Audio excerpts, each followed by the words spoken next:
a viernes con todas las informaciones más importantes de la industria. Doctora, le dejo entonces la sala. No te vayas todavía, Miguel. Recuerda que tenemos una encuesta, que queremos que todos llenen esa encuesta, porque la idea es que vayamos mejorando cada vez. Al final de la conferencia vamos a copiar un enlace para que puedan hacer una evaluación de lo que es el evento. Lo vamos a copiar en el chat y lo vamos a dejar ahí para que al final del evento puedan llenar esa encuesta y luego, bueno, cuando puedan hacerlo, llenan la encuesta y nosotros poder evaluar el evento. Bueno, ahora sí, ahora vamos a dejar con la licenciada Miguelina Rosario, quien es pasado presidente de la Comisión Nacional de Bioética y que es también bioeticista, y quien va a estar conduciendo las presentaciones en el día de hoy. Bienvenida, Miguelina. Gracias, doctora Togarma. Buenas noches a todos. Es para mí un gran honor compartir con ustedes esta clausura, principalmente por los interesantes temas que tendremos en el día de hoy y que van a dar la conclusión de lo que ha sido todos estos trabajos de los días pasados.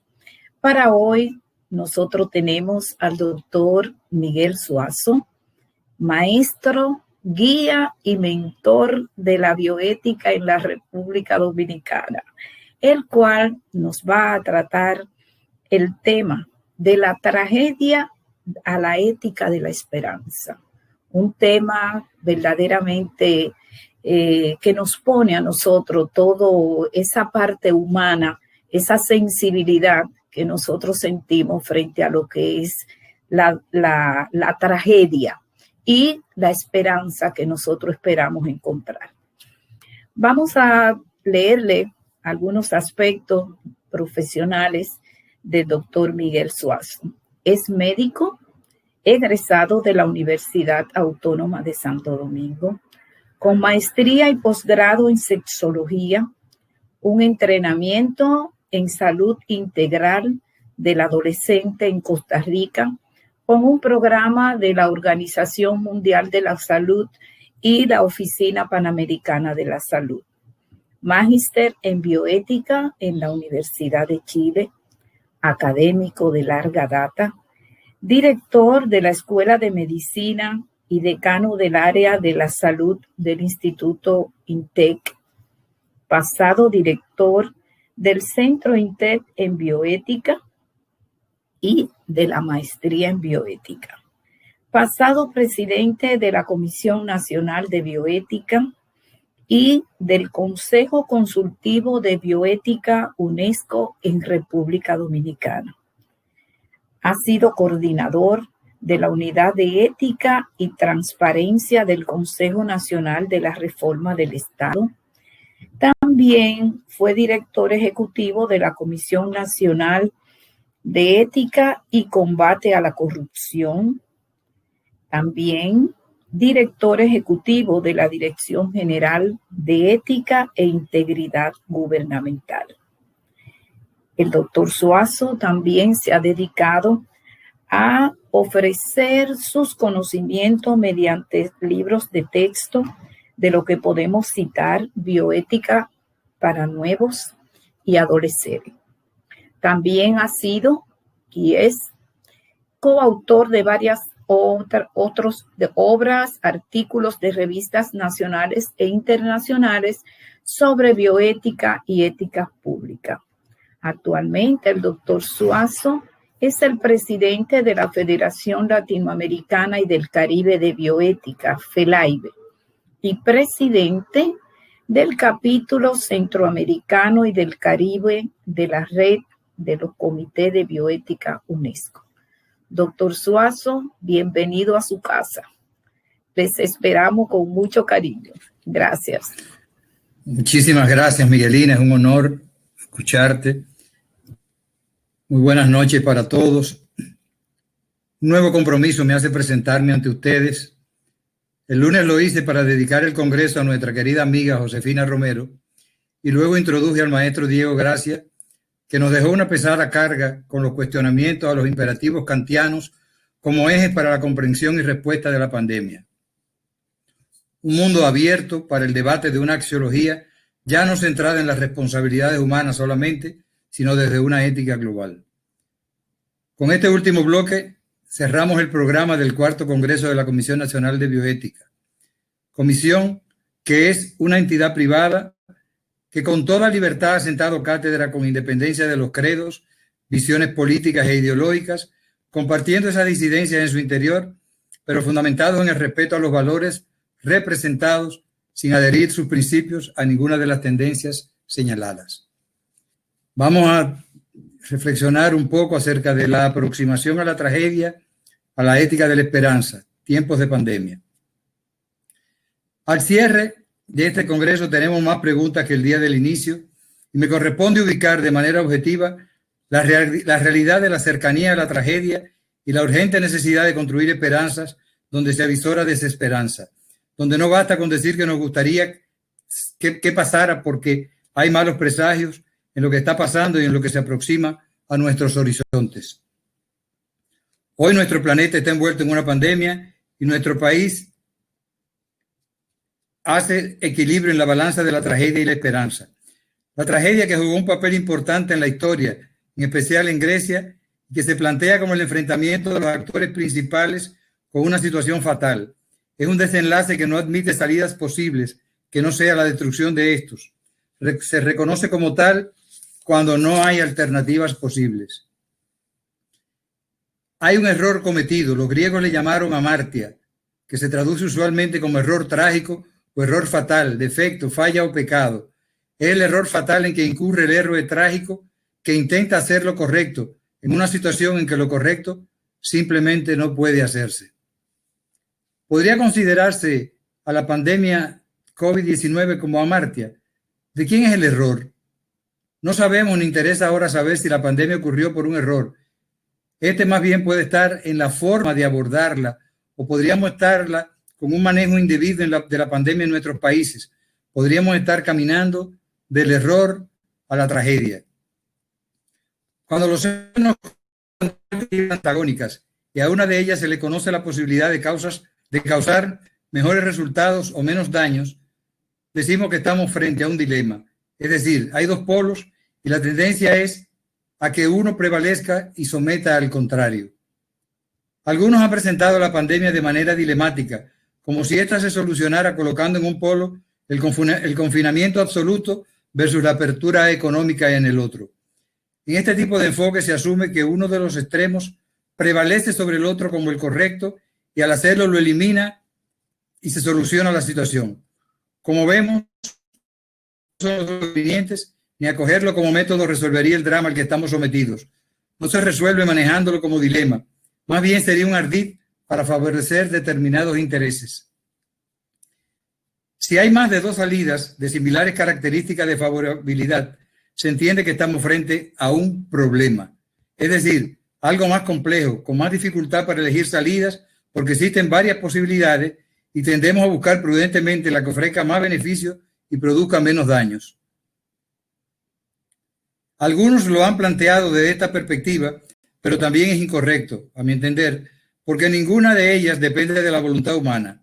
Ni hay medicamentos ciertos, como nos recordó Melgen, ni vacunas de absoluta confianza, ni se resuelve totalmente con el confinamiento absoluto, ni con la apertura abrupta de la economía. No se resuelve manejándolo como problema porque tampoco resuelve la situación planteada, pues el virus continúa su tarea lesiva en la población. Cuando se presentan situaciones como esta, en que las salidas son inexistentes, se dice que estamos frente a una tragedia y es hacia donde nos amenaza constantemente la pandemia. Es una realidad que nos conduce un poco a la desesperanza de que nos habló Carla Sainz. En países como el nuestro, que asumen de manera importante los afectados, aumenta la contagiosidad y mantiene la mortalidad cuando no hay tratamientos establecidos como certeros y correctos, cuando las vacunas son una posibilidad incierta, pero no una realidad, y los recursos humanos y físicos se van cansando o diezmando, y ocurre el burnout que nos habló Juan Pablo Beca, cuando la vulnerabilidad es más cruel con los más desposeídos, cuando los gobiernos no pueden mantener indefinidamente los subsidios y solventar el desempleo y solucionar los defectos negativos en la actividad económica que anoche nos planteara Jeffrey. De continuar cómo va la proyección nos hace preguntarnos si habrá saturación o colapso en el mundo hospitalario o en el económico. En ambas perspectivas se sitúa la defensa de la vida y de la economía. En ambas alternativas aparece la vida como un factor fundamental. Ni la visión dilemática ni la problemática, es obvio que nos estamos aproximando a una tragedia, algo que no tiene solución. La economía hace todo tipo de visajes por restaurarse y la población por reintegrarse a sangre y fuego para volver a una normalidad que ya no existe, a una llamada nueva normalidad, pero para muchos situada en cambios individuales en la relación entre las personas. Se está intentando buscar salidas, pero esos intentos nos acercan peligrosamente a la tragedia.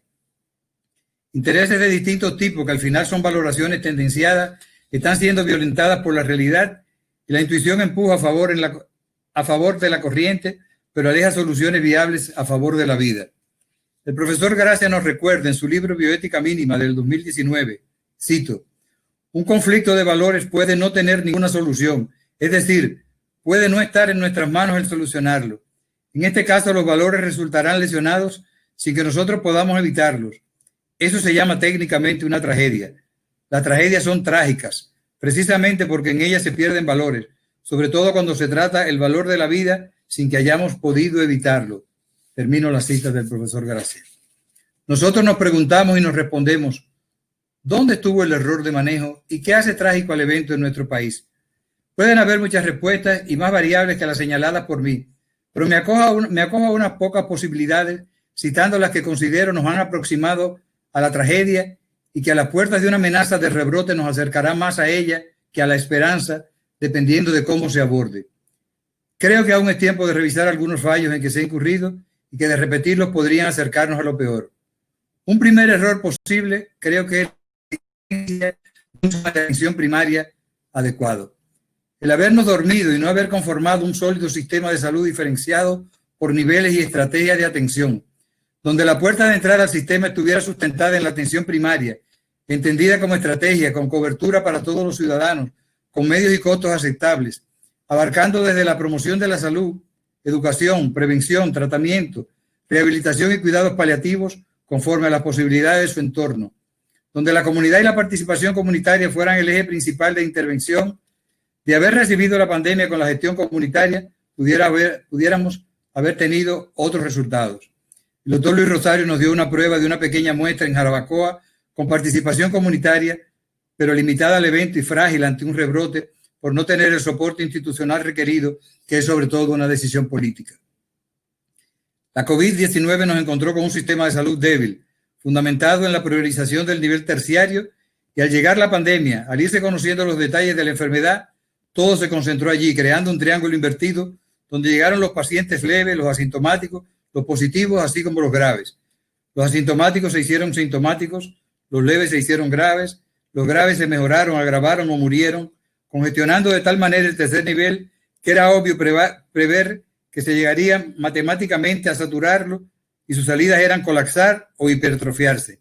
Ni teníamos una coordinada y efectiva atención primaria de salud, ni como nivel ni como estrategia. Ello llegó a sorprendernos y a atemorizarnos ante un supuesto colapso. Ante la inminencia de la tragedia no hubo más salida que incluir más camas, ampliar las salas de ingreso, las de UCI y los ventiladores, hipertrofiar y dinamizar el tercer nivel y evitar la tragedia clínica en la que varias veces hemos estado al borde, alejando sus límites de la meta, no así las económicas. El Estado no permitiría el colapso del sistema sanitario, aunque la hipertrofia no habla de aplanamiento de la curva ni de triunfo sobre el virus, solo permitiría un tratamiento organizado para evitar la llegada de todos los enfermos al mismo tiempo a los centros de salud, y eso es correcto. Ya esta crítica tenía decenas de años, donde se señalaba que el sistema despreciaba la atención primaria porque sobre todo el sector privado no era rentable para los intermediarios y para los especialistas. Aspiramos a la superespecialidad y en la sociedad lo prevalente no es el derecho a la salud, sino a la atención.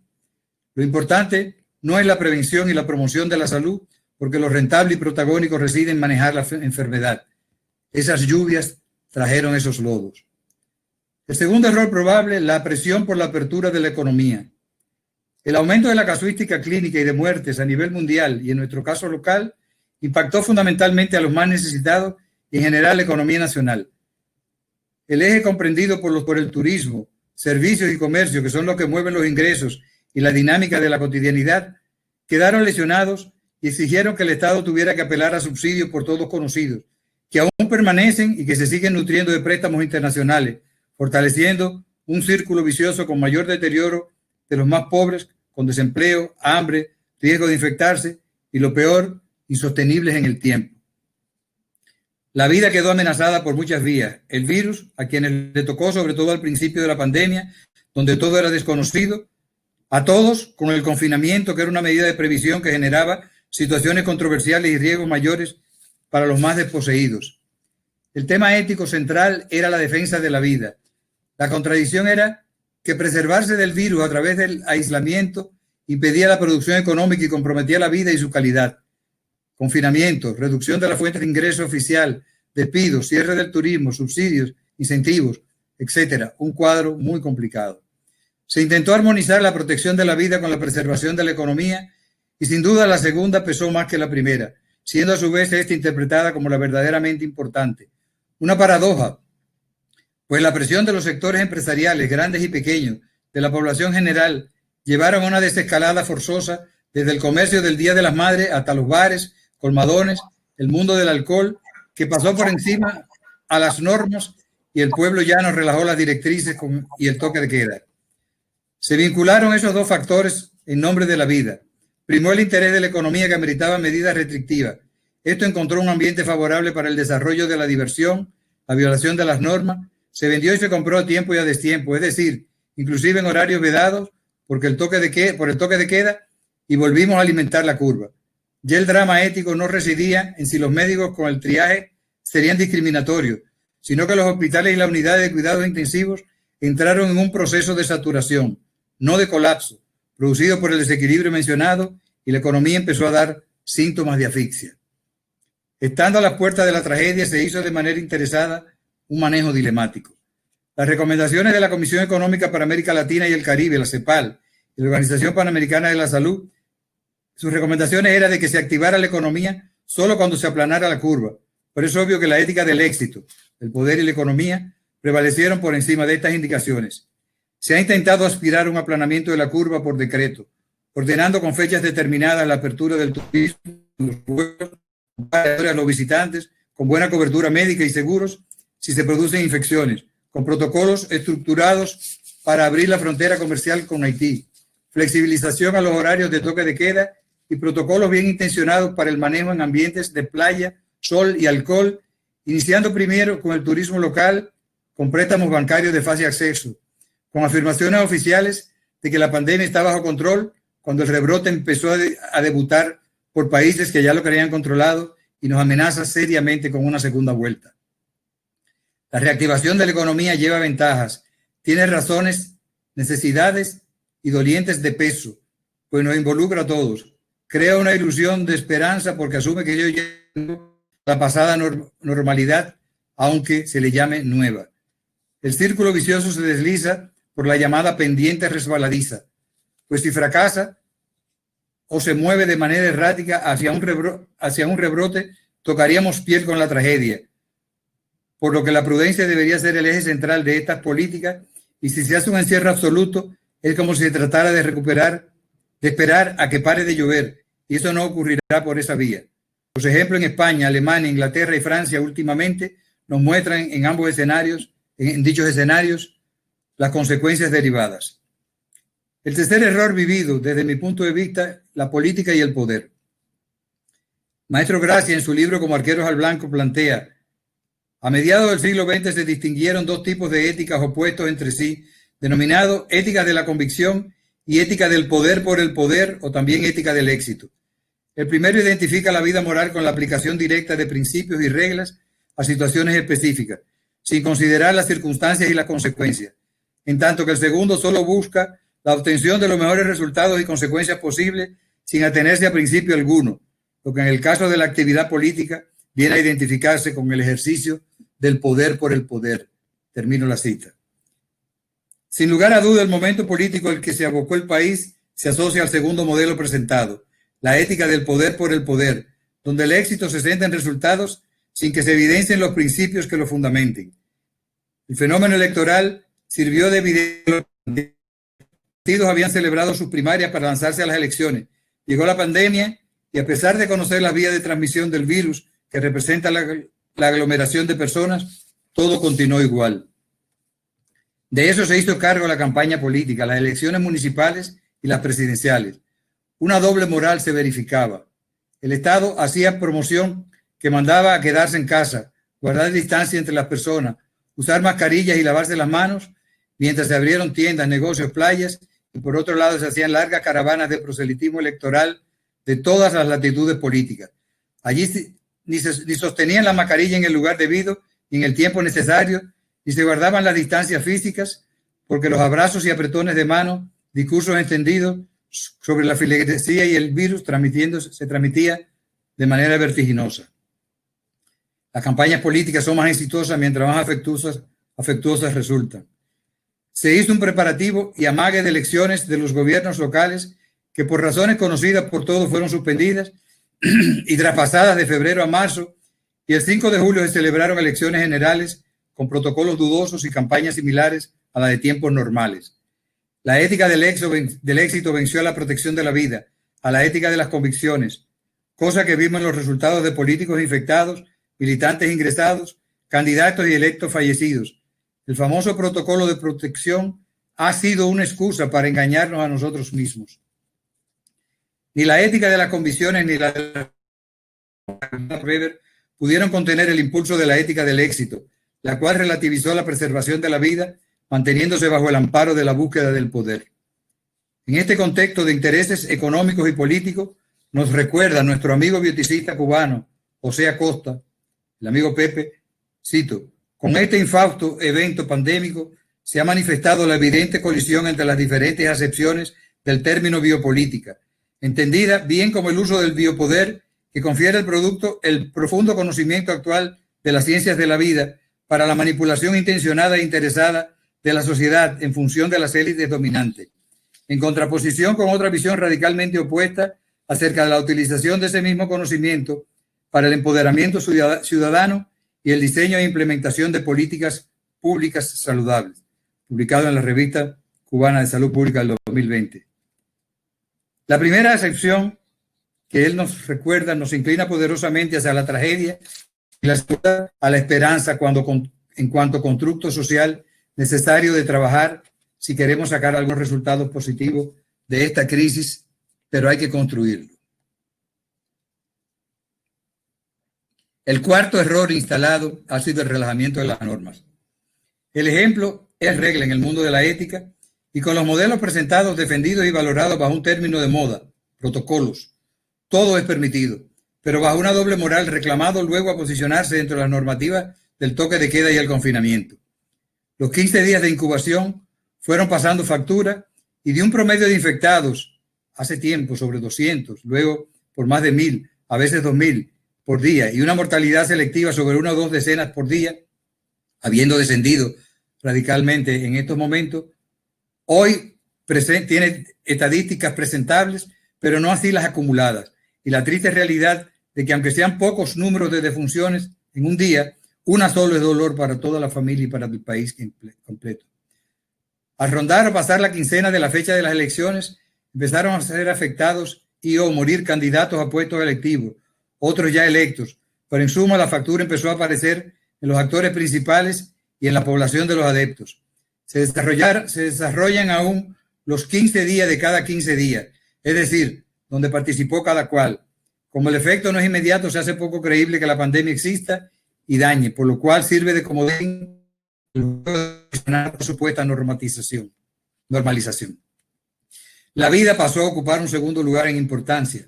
Prevaleció la visión dilemática cuando en realidad era de cercanía a la tragedia.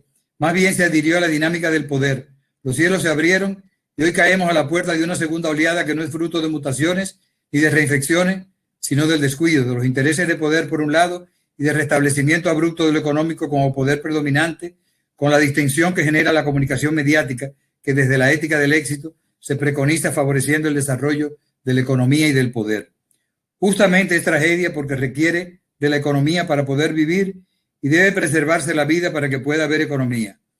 Hoy se modela una falsa dramatización de normalidad que arrastra más riesgos, calles peatonales en fines de semana que conlleva aglomeración y alcohol, fiestas no tan clandestinas que se resuelven con una multa cuando el valor de la vida, en cuanto el valor es la vida.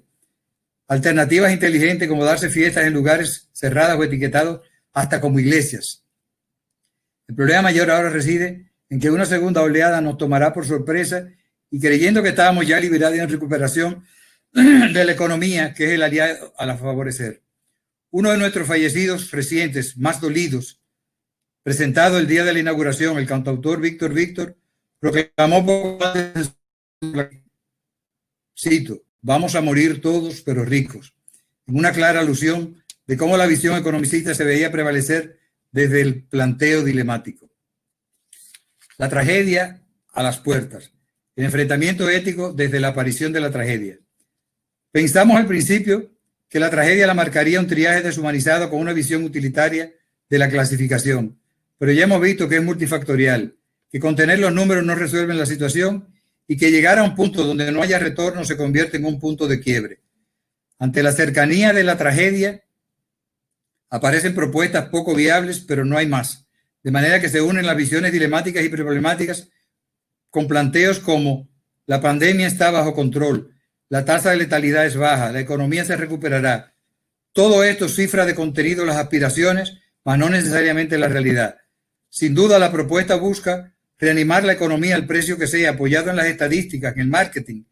Ya se preludia y sus implicaciones comerciales contenidas, las cuales requieren de una normalización, entre comillas, de los números y las expectativas, pero confrontadas lamentablemente con estadísticas mundiales desfavorables y con llamaradas puntuales en el escenario circundante y local. Vuelven a colocarnos los mismos polos relativos a la vida. Si no salvamos la economía, iremos pereciendo. Si no salvamos la vida física, no tendremos que defender. El predominio de uno de ellos es más que todo un indicador que nos sugiere que estamos próximos a la tragedia, a una situación que no tiene salida positiva a la vista. Algunas alternativas han brotado a la palestra. Se ha dado paso a la atención primaria vinculando a la comunidad. Va siendo realidad.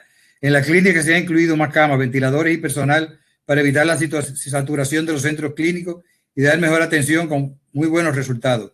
Se han mantenido los incentivos para sostener el desempleo.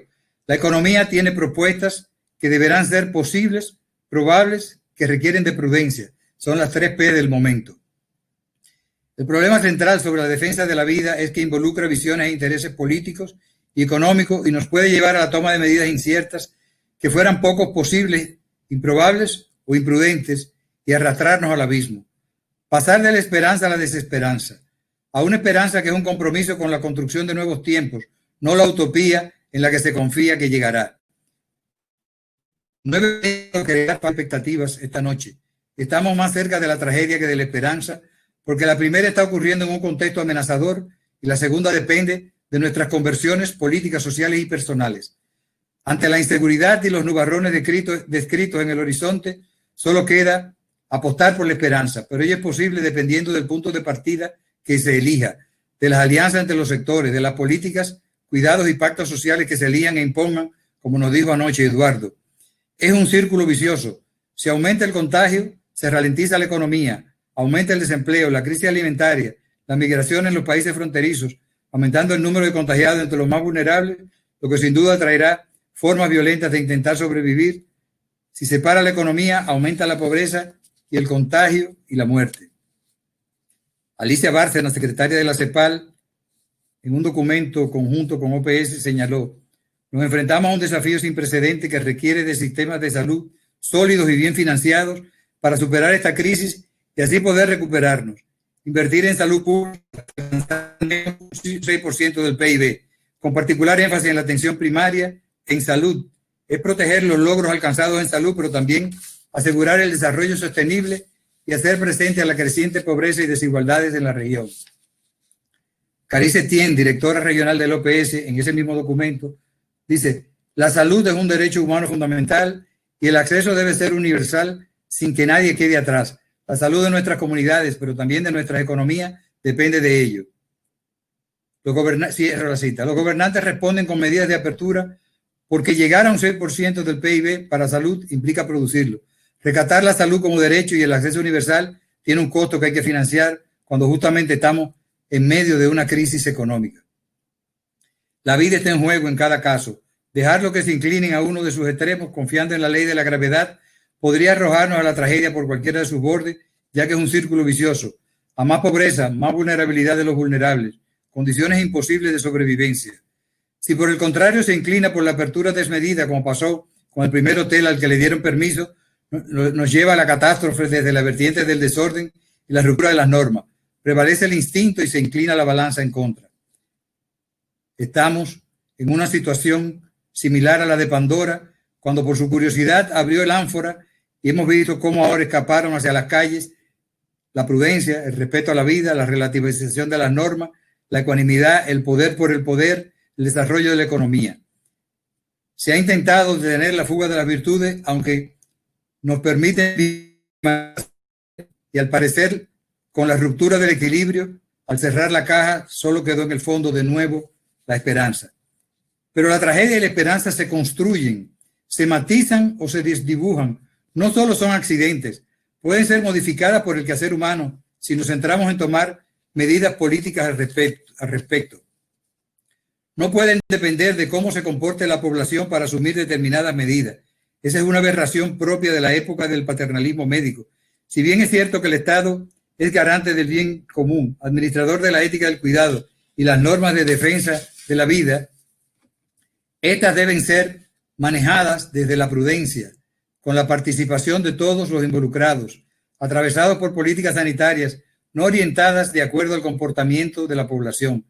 De ahí que una reestructuración de esta nueva normalidad deba partir del convencimiento de que en el ánfora aún queda la esperanza, que no podemos dejarla escapar con medidas inadecuadas ni con las presiones de la época. Lo que está en el ánfora es la esperanza, no la solución, es decir, lo probable, lo posible, lo que demanda. Si estamos próximos a la tragedia, alejémosla con la esperanza y objetivamente estamos más cerca de la tragedia por la realidad descrita y por una falsa definición de la esperanza como espera, como algo que queremos cuando debe ser un compromiso con su construcción. Finalmente, la ética de la esperanza. Nos abocamos a la construcción de realidades donde desde el ahora, no de un futuro aspirable. El verbo ausiar lo recoge el diccionario y quiere decir dar confianza o esperanza. De ahí que el campo de la medicina también lo utilice para desahuciar cuando refiere al estado crítico de un enfermo, no existiendo esperanza de recuperación. Otra de las acepciones es dar y conceder crédito a alguien. Por su parte, encontramos que ausiar a usar de idéntico significado y a su vez de fiduciar, confianza, siendo su origen la palabra en latín fiducia. Por su parte, encontramos que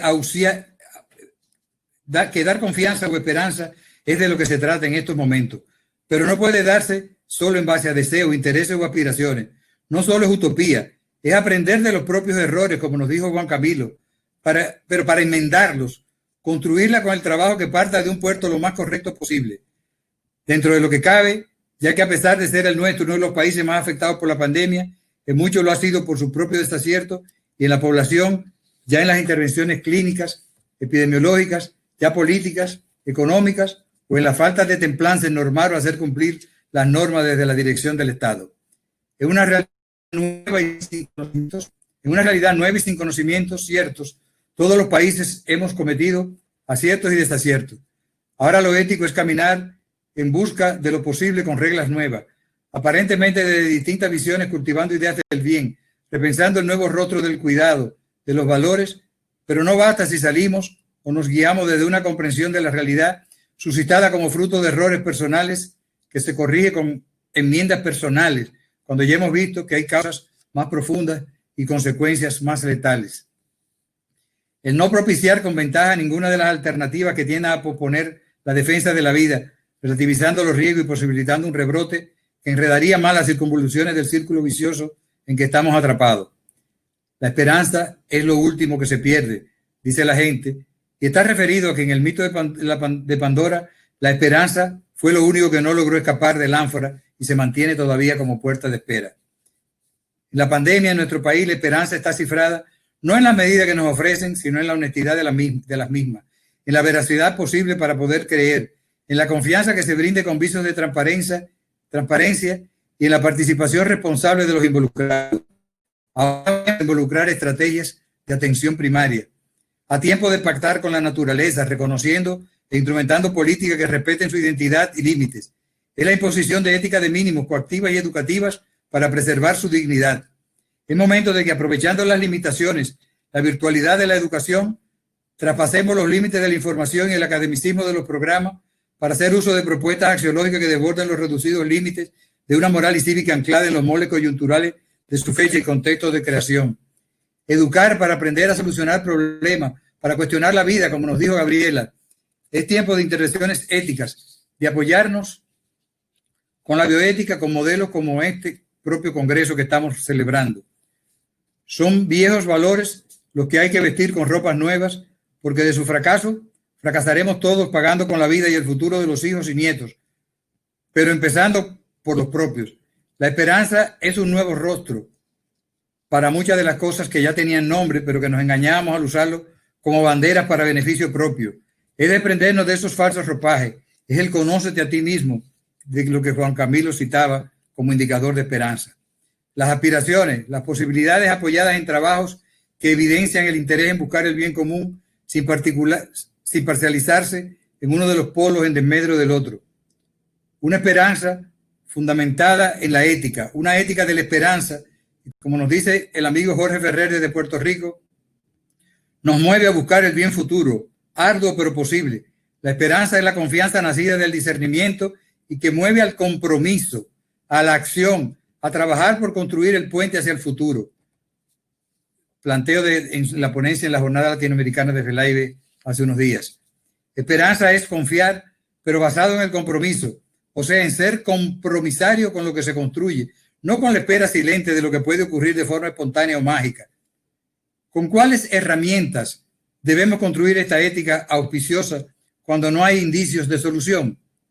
Como tal, el camino a la esperanza es incierto y el de la tragedia evidente. Por tanto, estamos irremediablemente compelidos a generar nuevas formas de valorar, respetar y cuidar al otro y a nosotros mismos y sobre todo al medio ambiente. Entonces la transparencia, la honestidad, la solidaridad adquirirán nuevos nombres y nuevos rostros. De lo contrario, seguiremos alimentando la tragedia. La Declaración Universal de Bioética y Derechos Humanos de UNESCO adquiere también nuevos brillos ante la situación al llamar al respeto a la dignidad humana y a la protección de los derechos, pues en esta pandemia están referidos a la vida de forma literal, velando por el respeto de la vida de los seres humanos y las libertades fundamentales. Por lo menos advirtió desde la visión que el brote y el rebrote no es fruto de la casualidad, sino de la vulnerabilidad de los más sensibles, que están en las cárceles, en los asilos, en los centros de salud. Es la geografía de la pobreza.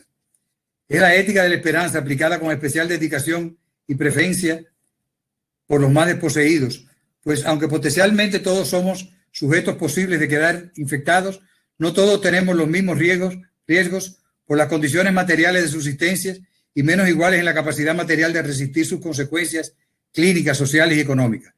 La ética de la esperanza implica optar preferencialmente por los más vulnerables, por desmedicalizar la identidad de la pandemia para abordarla de manera integral y pactar por una nueva forma de relacionarnos con la naturaleza. Es con esa ética global de la que hemos hablado. Ni siquiera el 6% del PIB nos da la esperanza de solucionar la crisis, sino las nuevas estructuras de una sociedad basada en nuevos valores que incluya a todos los sectores y su interacción entre los seres humanos, y esto con el medio ambiente en relaciones complicadas de respeto a su dignidad. La esperanza deberá tomar en cuenta el influjo de la bioética y sus instancias como son los comités, los centros académicos, el pensamiento social en que se sustentan propuestas que juegan un papel importante y son parte fundamental de esa esperanza. Su oferta está presente desde el primer día y en nuestro caso, este congreso es una constancia de ella. La Red Bioética de UNESCO desde marzo pasado abrió este renglón con una declaración pública reclamando presupuesto para salud y educación, no solo para momentos coyunturales como el presente, para garantizarlo como derecho y no solo como servicios. Entendiendo la esperanza como constructo, ofreció la mano experta de sus miembros para prestar asesoría a los poderes públicos y a la sociedad civil. Lo mismo hizo la Comisión Nacional de Bioética que auspicia este congreso, que es de nuestro país, apoyado en dichas directrices internacionales. La profesora Victoria Khan, en su artículo Ética de la Esperanza, nos dice: sin esperanza no hay ética posible. Si concebimos la ética como un proceso de vida y sociedad mejores, la esperanza debe ser mantenida a toda costa, pero no necesariamente ha de configurarse siempre de la misma manera y en torno a idénticos objetivos. Es justamente la oportunidad que la tragedia nos ofrece para apartarla, una esperanza configurada de manera diferente y con nuevos objetivos, y ello conlleva cambio de actitudes y acuerdos sociales que no llegarán de la nada, sino desde la construcción seria de políticas públicas y participación comunitaria. Esta ética es de construcción colectiva, pero de responsabilidades definidas, con equilibrios delimitados. La pandemia no puede desaparecer por el deseo de que se reactive la economía ni porque se pongan fechas a las aperturas de aeropuertos y de los hoteles turísticos. Esas son falsas realidades materiales. De no actuar con prudencia y objetividad, se podría agudizar la infección. De no tener clara la defensa de la vida y el cuidado de los más vulnerables, la pendiente podría arrojarnos de la esperanza a la tragedia. De no contar con la búsqueda de las soluciones, podríamos crear desempleados subsidiados con una nueva modalidad del estado de bienestar en su peor versión. La pendiente resbaladiza tiene a un lado la esperanza y al otro la tragedia. Andamos haciendo equilibrio con un balancín que, con todas las propuestas que este Congreso ha arrojado, podemos caer en cualquiera de los abismos si no actuamos con prudencia. De continuar dilematizando la situación de la pandemia, garantizamos la tragedia, porque prevalecería una opción eliminando la opuesta. Si la economía se escuda en falsas informaciones, nos engañamos a nosotros mismos, dándole preferencia al poder ante el ser. Si nos confinamos de manera absoluta, la inanición nos consumirá. En vez de desesperanza, debemos trabajar por la esperanza, interviniendo en la línea que entre todos hemos construido en estos días, dando vigencia a lo posible, a lo probable, pero que sea prudente. Estamos más cerca de la tragedia que de la esperanza, pero a tiempo todavía de invertir el esquema. Estamos bajo pero comprometámonos con las implicaciones que supone construir esperanza, sacando lo mejor de nosotros, pero dirigiéndolos correctamente. Todo depende de nosotros. Muchas gracias.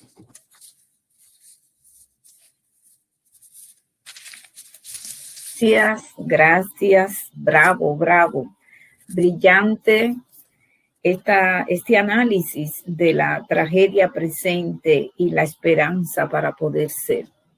Muchas gracias, maestro. Vamos a dar paso a algunas preguntas para satisfacer a nuestros participantes acerca de este tema tan preciso que estamos pasando en este momento en nuestro país. Oscar Cruz pregunta: ¿qué valores comunes podemos identificar que sean afines para el sector económico y para el bienestar salubrista en los países caribeños y latinoamericanos? Yo citaba algunos y creo que básicamente, más que los propios valores afines a los dos polos, como se ha evidenciado, creo que lo que requiere es de cómo abordarlo, de que sean posibles, probables y prudentes. Son las 3 P.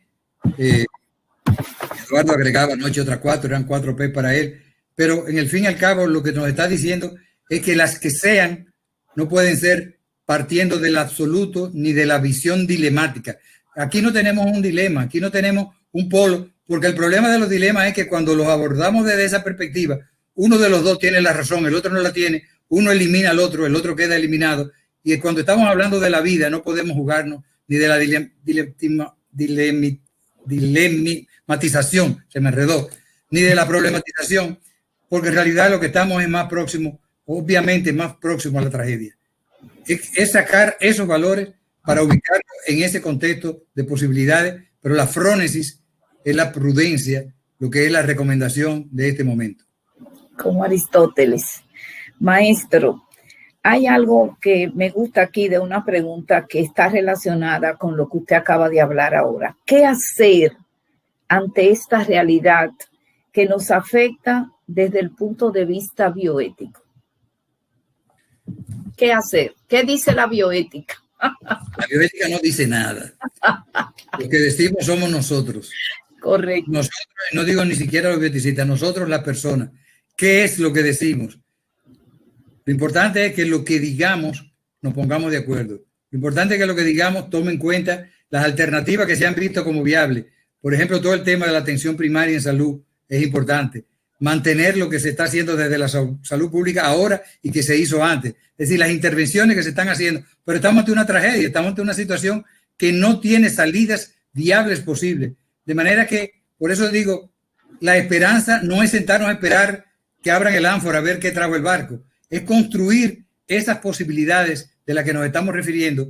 Y por eso la bioética lo que hace ahora es ponerse al servicio de la causa, poder asesorar en términos morales todas las decisiones políticas que hagan falta y la participación tanto de las instituciones públicas como privadas, la sociedad civil y toda la parte que tenga que ver con la participación comunitaria. Perfecto, bellísimo. Bueno, doctor, vamos a agradecer su participación y vamos a quedarnos con una frase, un imperativo que usted acuñó durante su exposición, que dijo: la verdad es la cercanía de la tragedia, es el problema, lo tenemos, pero nuestra esperanza es el equilibrio para que nuestro ser pueda sobrevivir a pesar del dolor. Gracias, maestro, y esperamos encontrarnos de nuevo pronto. Así será, muchas gracias. Gracias a ustedes. Muy bien, queridos participantes, amigos, panelistas. En este momento vamos a dar la presentación de una mesa de trabajo que está integrada por 4 distinguidos docentes y bioeticistas de nuestra República Dominicana. La mesa tiene como tema propuesta para la construcción de nuevas pautas a partir de la ética de la esperanza. Voy a dar inicio presentando a una de las participantes, la doctora Liliana Fernández, que va a iniciar una de sus propuestas para la construcción de esas nuevas pautas. La doctora Liliana Fernández es doctora en medicina, internista y hematóloga. Maestría en bioética en el INTEC, profesora de grado y posgrado en la carrera de medicina en diferentes instituciones educativas y hospitalarias. Es fundadora de la residencia médica en hematología del Hospital Regional Universitario José María Cabral Ibáez de Santiago de los Caballeros. También es fundadora de las residencias médicas en el Hospital Metropolitano de Santiago, conocido como el HOMS. Ha ejercido como médico clínico por más de 40 años. Actualmente ejerce como hematóloga en el Centro del Cáncer del Hospital Metropolitano de Santiago. Buenas noches, distinguida maestra. Bienvenida y los micrófonos son para usted. Muchas gracias por su presentación. Quisiera iniciar estas palabras felicitando a la doctora Josefina Romero, a quienes han hecho posible esta 4ª edición de un espacio de reflexión tan necesario para arribar a soluciones más humanas de problemas, de dilemas cada vez más complejos. La pandemia, la enfermedad por COVID-19 es una realidad. Si pudieran pasar la primera diapositiva, por favor.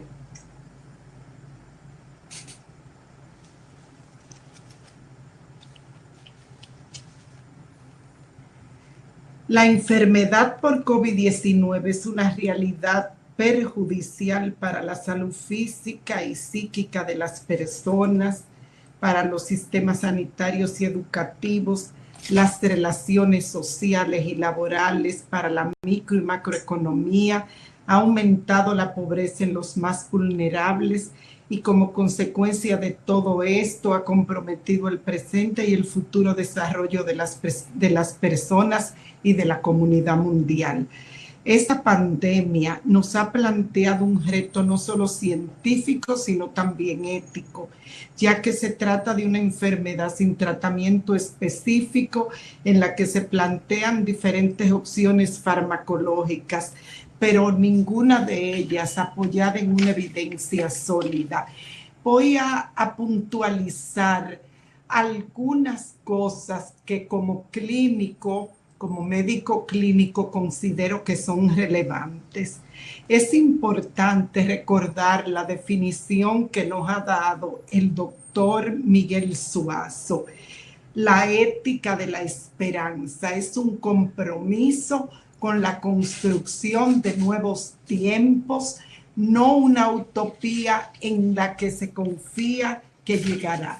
Como la definición lo dice, hay que pasar a las acciones para construir los nuevos tiempos, para construir nuevas pautas a partir de la experiencia vivida y la ética de la esperanza, para preservar con dos finalidades principales: preservar la vida humana y los bienes humanos esenciales muy ligados a su dignidad, como son la vida, las cosas materiales necesarias para vivir y todo aquello que ayuda a desarrollar a la persona y que contribuye al bien común.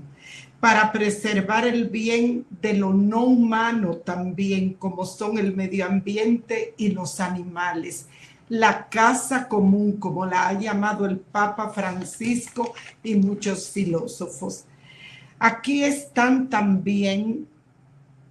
Hay que, siguiendo con la acción, debemos definir la responsabilidad de todos los agentes, comenzar por pautas individuales. Cada uno, todos y cada uno de nosotros, cambiar hábitos de comportamiento y aplicar medidas higiénicas adecuadas para mantener en unos márgenes razonables la expansión de la enfermedad. Desde el Estado se debe hacer reingeniería del sistema de salud que contemple el aumento de camas en las UCIs o la puesta en funcionamiento de unidades hospitalarias especializadas en COVID-19 con un personal adecuado y preparado para el manejo de estos pacientes. Limitar de forma proporcional las actividades sociales que más faciliten la transmisión del virus. Aquí están también involucrados y es una responsabilidad de los hospitales privados, las ARS, las farmacéuticas, las universidades, el sector privado. Debe fomentarse y apoyarse la investigación desde el Estado, desde las universidades, desde otras instancias y fomentar la solidaridad y cooperación entre los pueblos, entre las comunidades, entre las naciones. Deben haber pautas para los medios de comunicación, todos los medios de comunicación, la prensa oral, escrita, las tecnologías de la información. Se puede ofrecer una información fiable, útil y orientada en un marco lingüístico inspirador que genere adhesión a normas de comportamiento saludable y que fomente las virtudes. Pautas desde los comités de ética asistencial. La modernidad nos enseñó a orientar nuestra vida mirando hacia el futuro y hemos creído que la ciencia podía predecir ese futuro y la tecnología lo controlaba. Ha quedado con la pandemia, con la COVID-19 ha quedado expuesta nuestra vulnerabilidad y hemos visto los problemas transformarse en dilemas. No hay suficientes medios en los sistemas de salud para las demandas. Se ha convertido en dilemas, de manera que las soluciones se ofrecen como absolutamente extremas, lo que no puede ser, como señalaba el profesor Suazo. Es por esto que los comités de ética son un instrumento imprescindible que garantizan el modo en que se deben proteger los derechos humanos ante la toma de decisiones durante la crisis de salud pública que vivimos. Es necesario y podemos y debemos, y esto es llevar a la acción, crear más comités de ética asistencial, no solo en las instituciones de salud públicas y privadas, hay que incluir la atención primaria. Una de las situaciones más conflictivas desde el punto de vista ético y médico ha sido el aislamiento de las personas infectadas, tanto en hospitales como en hogares para envejecientes, por las razones evidentes de evitar contagio. Estos enfermos no reciben visitas y están obligados a morir en soledad. Es otro de los puntos que como médica clínica he querido puntualizar. Podemos atender el aislamiento social, la demanda de compañía y la asistencia espiritual. Podemos crear y debemos crear un sistema de atención que facilite los medios y el personal necesarios para que el paciente y sus familiares puedan vivir los últimos momentos antes de la muerte de la forma más humana posible. Recordar que hay pacientes en los cuales lo primero ya no es curar, sino cuidar, la ética del cuidado.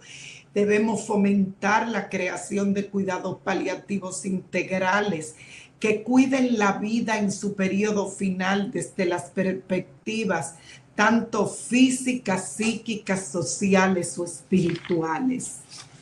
Ante una situación de desastre, todos los afectados no van a poder recibir cuidados intensivos, todos los afectados no van a poder ser ingresados en los hospitales, pero sí podemos tener criterios de ingreso en hospitalización o en las UCIs para evitar el colapso del sistema.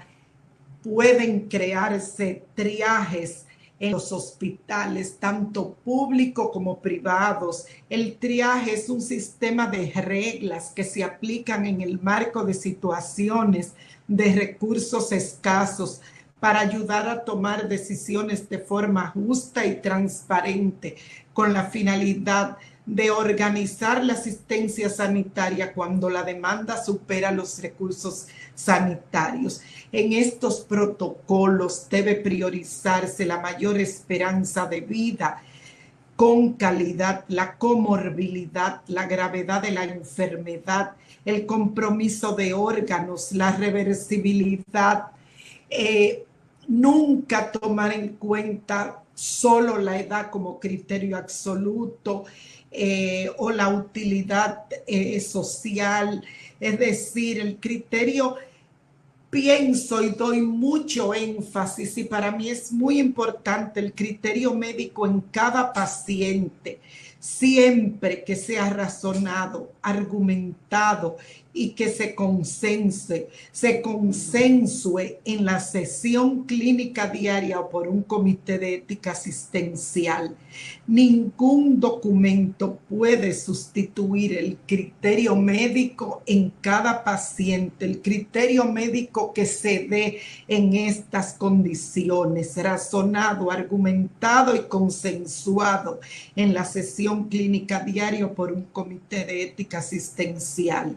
Cualquier criterio que se seleccione deberá basarse en el pleno respeto a la dignidad de la persona, la equidad y la protección frente a la vulnerabilidad. La COVID-19, como hemos visto, es una enfermedad inflamatoria multisistémica sin un tratamiento específico, en la que se plantean diferentes opciones farmacológicas. Son útiles los antirretrovirales, por ejemplo, son útiles en disminuir el progreso de la enfermedad si son administrados en estadios tempranos de la enfermedad. La ventaja de uno sobre otro es discutible, depende de los criterios y tiempos de elección en inicio de tratamiento, así como de los objetivos establecidos en los protocolos investigados con rigor científico y ético. Pero aunque tenemos vacunas también, mucha retórica política, comercial, pocos hechos científicos. Las vacunas contra el RNA virus desarrolladas en el pasado han tenido que ser retiradas. Sabemos que la inmunidad humoral dejada por la COVID-19 es de corta duración, mientras que la celular promete ser de largo plazo.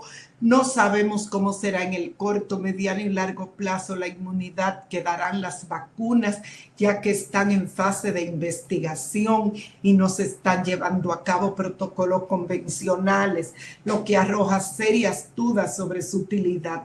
No sabemos cuál será el resultado final de la administración de RNA mensajero en nuestros organismos y su efecto sobre nuestro RNA, y tampoco conocemos los efectos secundarios de las mismas. Y lo que es más importante, aunque surja una vacuna efectiva, este virus se convertirá en virus endémico marcado por la desigualdad social globalizada, en la que quien pueda pagar la mejor vacuna será quien pueda librarse de este virus.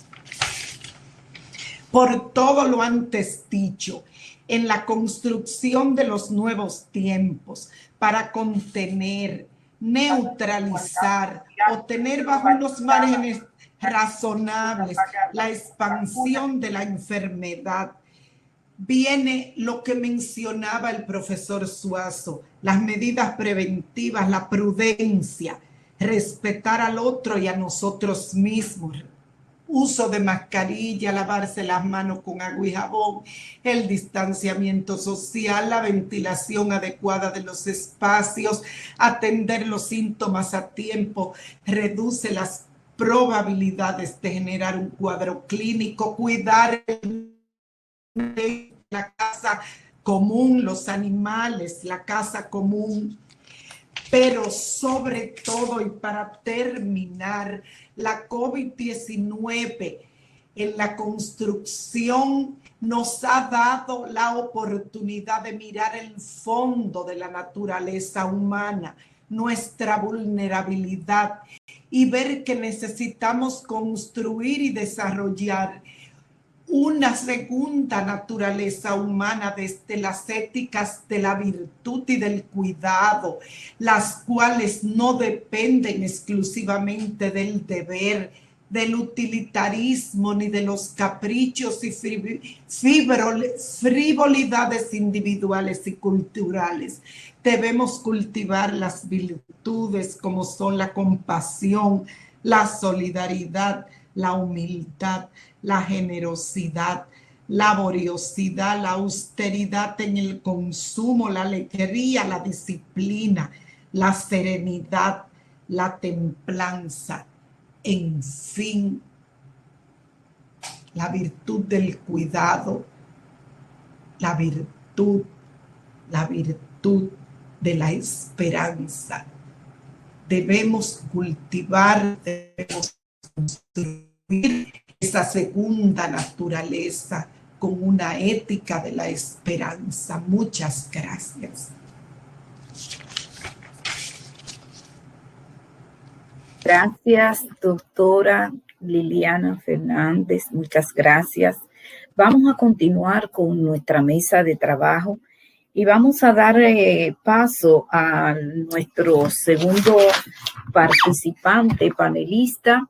Es el doctor Vicente Vargas Lemonnier, conocido y destacado médico psiquiatra, terapeuta familiar, con maestría en bioética en INTEC, profesor de terapia familiar y bioética en las residencias de psiquiatría de nuestro país, con muchos años, no voy a decirlo para que no se sienta temeroso, con muchos años de ejercicio y de trabajo en los programas de crecimiento personal, profesional y humanización.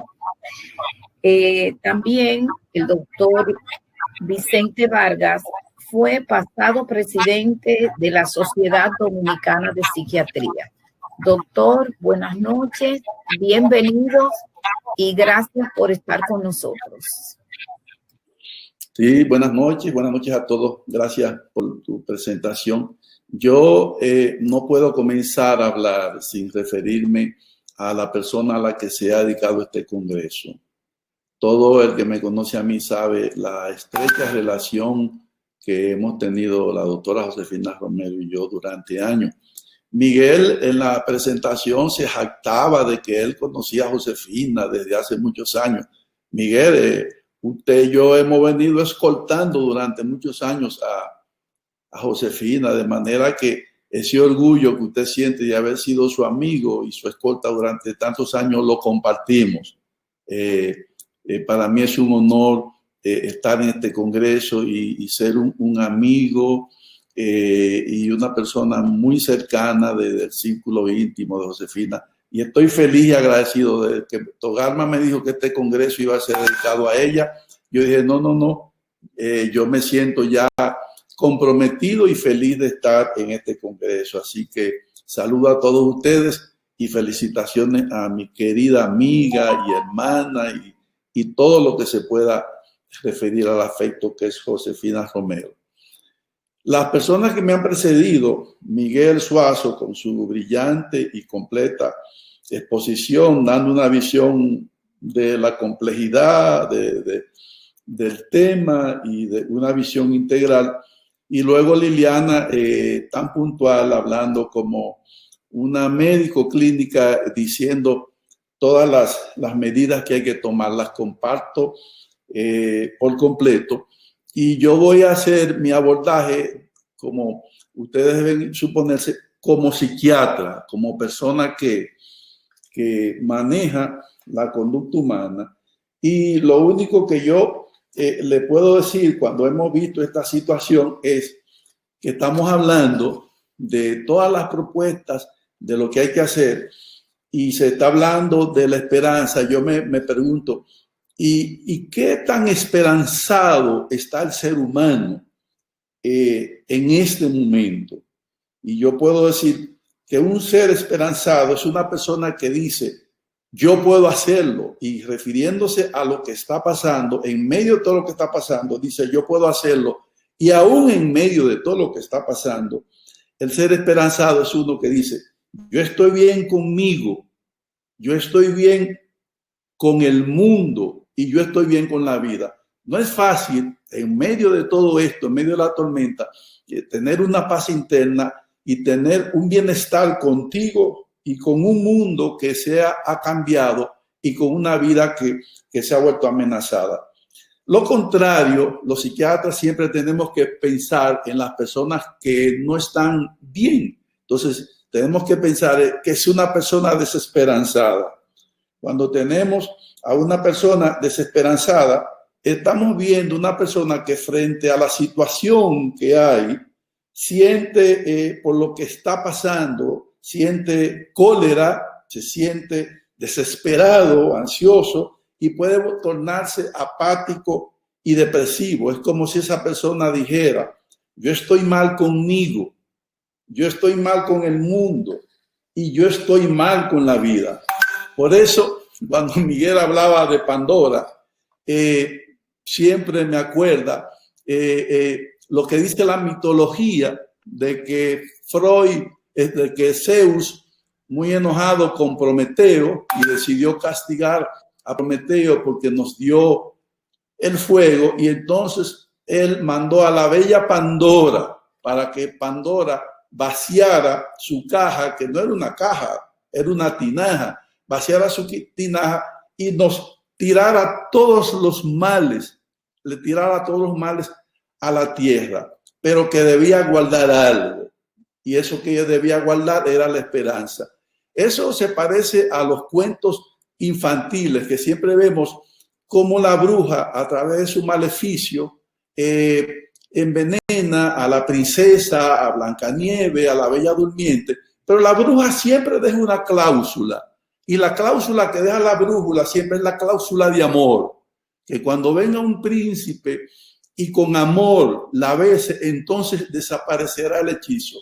Yo diría que quien mejor nos explica a nosotros eso que está en los cuentos de los niños, los cuentos de bruja, y eso que está en la mitología griega con Pandora, cuando dice que Zeus le dijo que deja la esperanza en la caja. Yo me atrevería a decir que Kant nos explica eso muy bien, cuando Kant dice: el fin que la naturaleza persigue a través del infortunio es que los talentos y habilidades humanas se desarrollen progresivamente para vencer sus capacidades ociosas.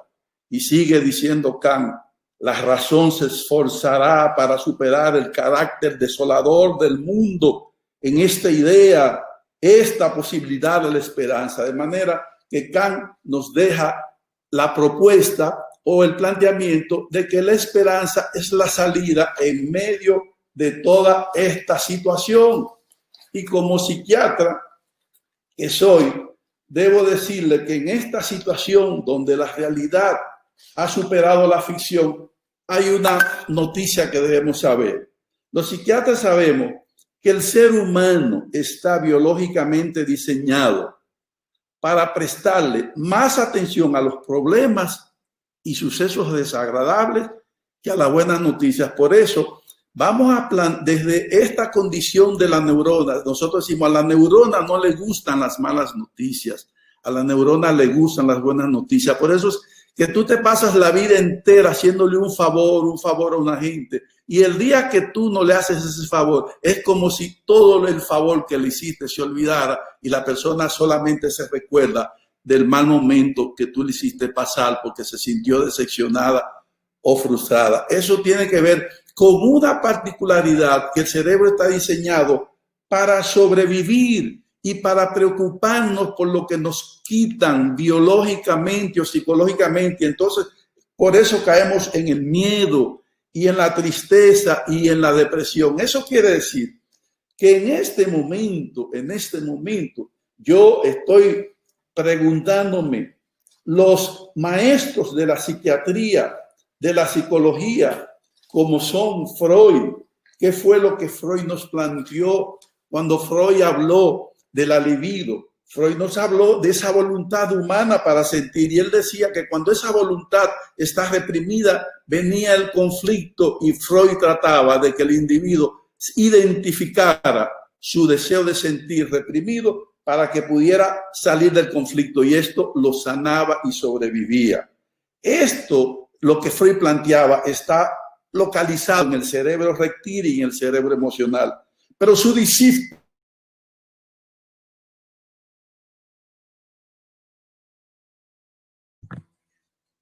doctor, ¿puede por favor encender su micrófono, que se apagó sin querer? Solamente enciende su micrófono.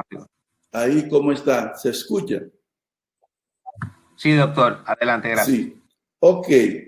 Entonces le decía que Adler, discípulo de Freud, planteó que no solamente es la voluntad de sentir y de tener placer, es que el ser humano tiene que verse frente al otro para producir, porque hay que producir, hay que organizar, porque el ser humano necesita tener. Y aquí está localizado esto en el lóbulo frontal, la racionalidad para hacer que las cosas pasen. Los planteamientos freudianos para sentir, la voluntad del placer, y adlerianos para tener, fueron seriamente atacados por la pandemia. Entonces, ¿cuál es la opción que le queda al ser humano para salir adelante aprovechando la posibilidad que Kant deja abierta? Viene la voluntad de trascender. ¿Quién habla de trascender? Jung, quien fue su discípulo de Freud, y Jung fue el que comenzó a hablar de los arquetipos, de la parte espiritual y trascendental del ser humano. Y le siguió Víctor Frank, aquel individuo que habló del sentido de la vida en las prisiones, en la dictadura de Hitler. Y entonces ya Frank habla de servir. Quiero que le pongan atención a eso. Lo espiritual en esta época tiene que ver con la voluntad de ser, el ser en mayúscula. Y la voluntad del ser, Víctor Frank la encuentra en el sentido de la vida con lo que va a ser la voluntad de servir. Por eso es que la esperanza está muy vinculada a que el individuo en este momento toque la voluntad de servir, y ya que su voluntad de sentir y de tener placer y de tener está seriamente atacada por esta pandemia. Es como si viniera una conspiración. Por eso no quiero dejar de mencionar la visión que tiene la psiquiatría de todo lo que ha pasado, la visión que tiene la psicología y la visión espiritual de todo esto. En la psiquiatría decimos que frente a todo lo que ha pasado, lo que viene es la ansiedad, la depresión, el estrés enfermizo que le llamamos distrés, los trastornos psicosomáticos, el consumo de alcohol, de sustancias, la violencia, etc. Mi amiga Soraya Lara del PACAN hizo un estudio y presentamos en la Z junto a Togarma, en un programa que hicimos de los jueves de salud mental, cómo ha aumentado la violencia intrafamiliar. Y ahí estuvo Togarma participando. Pero la visión psicológica es que la conducta de esperanza, de ese ser esperanzado, no es algo que surge porque le llevamos un mensaje espiritual y ya no. La psicología dice que esa esperanza se basa en que el individuo pueda alcanzar sus sueños y sus metas, y que esto depende del valor del sueño y de la meta, del objetivo que tiene, de las expectativas de lograrlo y de las vías que él sabe que puede tener para lograrlo, las opciones, y de la eficacia personal de seguir con esas vías y de contar con esa ayuda. Por eso, imagínense un ser humano desesperanzado y con miedo, ¿cómo podrá él sentirse capaz de afrontar eso? Por eso la psicología dice, la situación más la experiencia previa del individuo, que en su primer año él tiene que adquirir la constancia y la capacidad de ver esas vías a seguir. En su segundo año tiene que aprender a iniciar actividades dirigidas a objetivos, desarrollar la noción del yo como agente, el apego seguro, y vemos cómo se habla que el apego inseguro es lo que lleva al individuo a la violencia con la mujer, y ese apoyo social también para afrontar la adversidad y desarrollar la resistencia y esperanza. Por eso es necesario, como decía Liliana y como decía Miguel, que las personas tienen que sentir que las instituciones y la comunidad mundial está ahí para apoyar al que necesite apoyo. Y en la etapa escolar es que el individuo aprende a compenetrarse con otras personas, a planificar, a darle seguimiento, a ver otro punto de vista. Y en la adolescencia es donde viene el razonamiento abstracto para manejar situaciones complejas, relaciones íntimas, planes de carrera, planificar y accionar con esperanza. Por eso, por último, esa visión espiritual, que es la que nos trae Víctor Frank y la que nos trae Jung, superando a su propio maestro Freud, dice, el fin, ya Kant lo dijo, el fin que se busca es que el individuo pueda ver más allá de sí mismo. Por eso ustedes van a ver que en la Biblia la palabra esperanza aparece 114 veces, 62 veces en el Antiguo Testamento y 52 en el Nuevo Testamento. Y el Antiguo Testamento tiene la esperanza del Mesías, pero luego en el Nuevo Testamento llega ese Mesías, y el Mesías con la resurrección es el triunfo del Espíritu sobre el cuerpo, el triunfo del Espíritu sobre la muerte, y esa es la esperanza de que el individuo puede llegar más allá. Por eso filósofos como Kant, ya mencionado, Bloch, Hegel, Heidegger, Spinoza, Schopenhauer, Aristóteles, Julián Marías, Batán Haber, etcétera, y poetas como Neruda, Lorca, Machado, son los que le han traído ese mensaje de esperanza de manera artística al ser humano. Quiero ya finalizar esta presentación mía con una lectura sobre la esperanza y el sentido de la vida que dice, después de una pérdida, un quiebre, cuando todo se vino abajo y solo podemos recurrir al Espíritu, cuando se ha perdido un sueño, cuando cuestionamos nuestra vida y cuando pensamos que no tenemos una esperanza. Al conectarnos con nuestro espíritu, todas las partes de nuestra historia, de nuestro ser, tienen una oportunidad para recoger las piezas rotas de nuestro sueño y podemos comenzar a ver quiénes somos realmente en el corazón. Comienza a tomar las piezas de tu vida y a darles un orden en torno a tu espíritu. Asume la responsabilidad de tu propia energía y cree en tus dones, tus talentos, en tu esencia y en tu alma, que es capaz de sobreponerse a las caídas, a lo que dolió. Deja lo que quedó atrás y eleva tu espíritu en el triunfo del alma. Levanta tu mirada y ya no te enfoques en tus heridas, ni siquiera en las cicatrices, solo en el espíritu, solo aquello que te da equilibrio, sentido, significado, esa conexión con lo espiritual, con lo intangible, con lo invisible, que te permite experimentar esa armonía de ser, lo mental, emocional y espiritual, en una perfecta sincronía, en una perfecta fluidez, y aquello que pensábamos que no podíamos lograr, que no podría tener esperanza, quedamos atónitos al ver que una pieza fundamental llamada tu propósito de vida era necesaria, única, para poder sostener tu nueva vida, tu esperanza. Cuando todo se encuentra en perfecto equilibrio con tu propósito, debes saber que lo mejor de la vida está por venir. Muchas gracias. Bravo, bravo, qué linda esas palabras, qué alentadoras. Muchas gracias, doctor Vicente Vargas. Vamos a continuar con nuestra mesa de trabajo, dándole paso a nuestra tercera panelista, la distinguida maestra licenciada Lourdes Torres.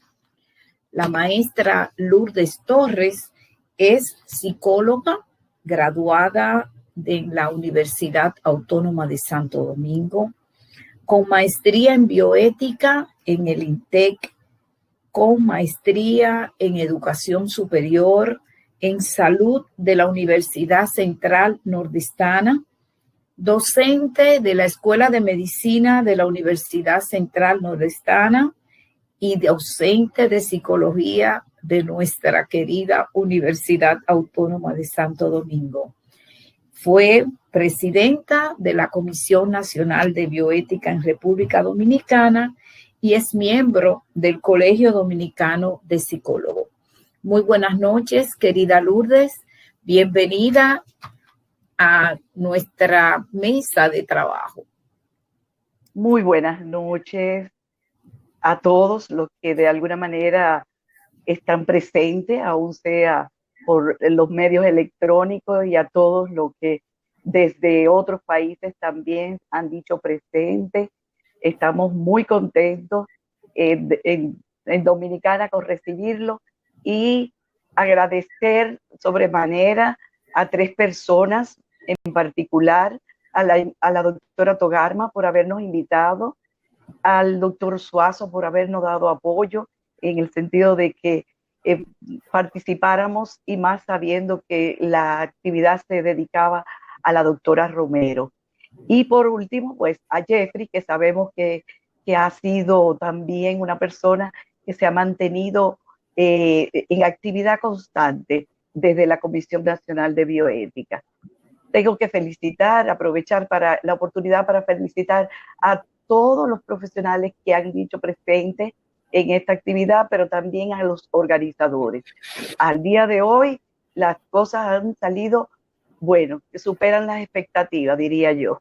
Muy, muy contenta de estar aquí. Para mí es un honor también estar compartiendo este momento tanto con el doctor Vicente como con la doctora Liliana, y quien me seguirá, el doctor Villamán. Para mí es un honor. Mi propuesta, lógicamente, la haré desde el punto de vista de docente de un buen tiempo, vamos a decir, tanto a los estudiantes de medicina de la Universidad Católica Nordestana por muchos años, como también a los estudiantes de psicología y otras carreras que están ligadas a las humanidades en la Universidad Autónoma de Santo Domingo.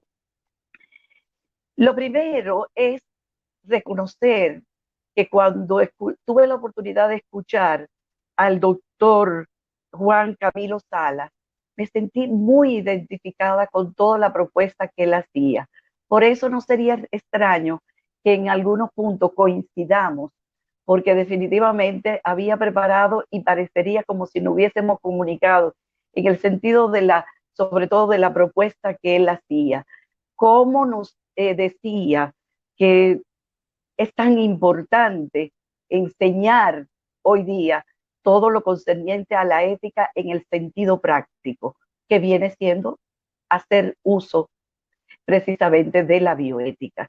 Y cómo también nos pone a pensar en la necesidad de que nosotros entendamos que el comportamiento del ser humano viene muy dado de cómo piensa, de cómo expresa y cómo actúa realmente, que debe haber una autenticidad. Hoy día, ante esta realidad de la pandemia, pues es normal que tengamos mucha resistencia por el cambio. Esto no ha cambiado la vida en muchos sentidos y en definitiva han producido una incertidumbre que ante lo inesperado es muy propio de los seres humanos. Pero esto es la pandemia. No solo nos ha traído cosas negativas, como la pérdida de muchos seres queridos, de muchos seres humanos que lamentablemente han partido, sino que también nos ha traído la oportunidad de poner en práctica muchas situaciones, muchos valores olvidados. La situación nos ha puesto a repensar sobre la solidaridad, sobre la compasividad, sobre la importancia, como decía, de ser auténtico, de no justificar que no se tenga la oportunidad de hacer el bien, cuando en realidad lo inesperado es propio del ser humano. Que de alguna manera, desde la docencia, nosotros podamos seguir insistiendo en todo aquello que implica el fortalecer esas características que nos da la oportunidad la pandemia, pero que también reconozcamos nuestras debilidades, tal como decía el doctor Salas. Es algo así como darnos la oportunidad y en eso estaremos, no se sabe hasta cuándo, tratando de hacer el bien a toda costa. Desde la docencia, no solo pensar en transmitir los conocimientos, sino dar la oportunidad de un cambio de actitudes, de que las personas no vean tan solo el prestar un servicio porque eso le va a representar algún tipo de beneficio propio, sino también el cómo la demanda ante esta situación nos ha puesto en evidencia la necesidad de que hagamos el bien, aquellos principios que todos los que hacemos bioética estamos en el compromiso de cumplir. Y por qué no, aquellos del común de la gente que lleva una filosofía de vida encaminada a esos principios, en no hacer daño, en que de alguna manera se trate de hacer todo lo que esté al alcance, el que no discriminemos a nadie, el que de alguna manera también nosotros podamos respetar la posibilidad de que cada quien tome sus decisiones. Ante esta pandemia no nos queda de otra que asumir responsabilidades. Y esa es mi propuesta. Saber que aunque muchos no hagan lo correcto, estamos en el compromiso de hacerlo. Desde cada uno de nuestros roles, hacer suyo el compromiso de llevar a cabo una ética de la madurez, donde reconozcamos nuestras fallas y de ellas aprendamos. El que también ante la adversidad no nos amedrentemos, o sea, estemos dispuestos a seguir adelante. Algo así como decía el doctor Suazo, no es una utopía, es una realidad que ante la adversidad no nos queda de otra que sacar nuestro potencial, aquel que muchos desconocen, pero que en realidad como seres humanos estamos en la posibilidad. Nosotros como docentes tenemos la oportunidad de día a día poner en práctica eso, de no solo enseñar ética, las normas, los códigos, sino que también de alguna manera trabajemos en el cambio de actitud con los alumnos. Yo creo que vamos logrando con todo esto una nueva situación en la que hagamos conciencia de la importancia que tiene el pensar, el poner en práctica nuestros sentidos, el apreciar la vida en su justa medida, el que nos asombremos ante un amanecer, nos asombremos ante una luna llena, ese tipo de cosas, el escuchar, el poder expresar los sentimientos abiertamente. Es una oportunidad única, entiendo yo, tanto como docente y ser humano, a fin de cuentas, que constantemente está en la oportunidad de hacer suyo ese compromiso. De esta manera, para terminar, yo creo que podríamos continuar trabajando y lograr una sociedad más justa y más humana para los que estamos en este momento, aquí ahora, pero también para las generaciones venideras. Muchas gracias. Gracias, querida maestra. Muchísimas gracias por tu propuesta tan interesante, tan ajustada a todas las situaciones que estamos. Vamos a darle paso a nuestro cuarto panelista, el doctor Marcos Villamán. Vamos a solicitarle que pueda entrar ya al panel de comunicación. El doctor Marcos Villamán es sociólogo y teólogo. Tiene un doctorado en Ciencias Sociales y Teología.